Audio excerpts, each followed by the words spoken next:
মঙ্গলবাড়ি বরিশাল।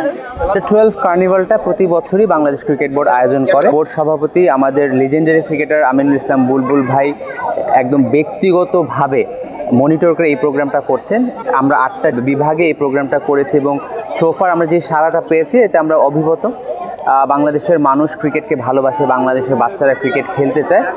খুবই সুন্দরভাবে আয়োজিত হয়েছে এবং আমরা আশা করি এই ধরনের আয়োজনগুলো বাংলাদেশের মানুষকে, বাংলাদেশের বাচ্চাদের, বাংলাদেশের প্যারেন্টসদের ক্রিকেট খেলার প্রতি আগ্রহী করে তুলবে এবং উদ্বুদ্ধ করে তুলবে। আমি বরিশালের সন্তান, পিরোজপুর জেলায় আমার বাসা। সো বরিশালে প্রতিবারই আসতে পারা বা বরিশাল ক্রিকেটের সাথে নিজেকে সংযুক্ত রাখতে পারা, এটা আমি খুবই গর্ববোধ করি। বরিশালের এই স্টেডিয়ামটা ডেফিনেটলি অনেক সুখস্মৃতি আছে। লাস্ট টাইম যখন এখানে খেলেছিলাম আমরা অলমোস্ট 5-7 বছর একটা গ্যাপে এখানে ফার্স্ট ক্লাস ক্রিকেট খেলেছিলাম এবং আমি ফার্স্ট ম্যাচেই সেঞ্চুরি করেছিলাম। একটা জিনিস যেটা থাকবে, আমার বাংলাদেশ ক্রিকেট বোর্ডের প্রতি দাবি, বাংলাদেশ গভর্নমেন্টের জাতীয় ক্রীড়া এনএসসির প্রতি যেই দাবি, এই স্টেডিয়ামে যে কাজটা হচ্ছে এটা যাতে দ্রুততম সময়ে শেষ করা যায়। কারণ এই স্টেডিয়ামটা ঘিরে এই দক্ষিণাঞ্চলের মানুষের একটা আনন্দ উল্লাস। এখানে যখন স্টেডিয়ামটা হয়ে যাবে, এখানে আন্ডার 12 থেকে শুরু করে ন্যাশনাল টিম পর্যন্ত বিভিন্ন খেলা হবে, বিপিএল হবে।